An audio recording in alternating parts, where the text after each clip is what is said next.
Welcome to the Rim Break Rodeo. We hope this video helps. You're starting with the basics. Stop audio and take the AirPod Pro out of your ear so you can work safely.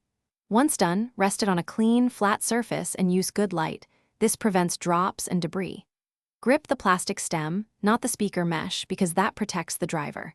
With your free hand, pinch the silicone tip at its base where it meets the housing. Apply steady, outward pressure while slightly twisting. This disengages the retention ring without tearing the tip. Now you'll focus on the middle step, detaching the tip. You pinch the base firmly and twist gently counterclockwise while pulling outward. The twist aligns the tip tabs with release slots. Make sure you don't tug on the thin edge or touch the speaker mesh, because that can damage the driver or push debris inside. If resistance feels high, reseat your grip and twist a bit more rather than increasing force. Once the tip loosens, slide it off evenly so the retention ring stays. To finish, align the replacement tip's tabs with the housing slots and press straight on until you hear or feel a click. That confirms the retention ring engaged. You should then test the seal in your ear. Good base and stable fit mean success. If the tip won't seat, clean both parts with a 70% isopropyl wipe and try again.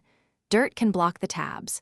If the tip or retention ring is torn or the mesh is damaged, stop and contact service to avoid further harm. Thanks for watching. Consider subscribing if we helped you.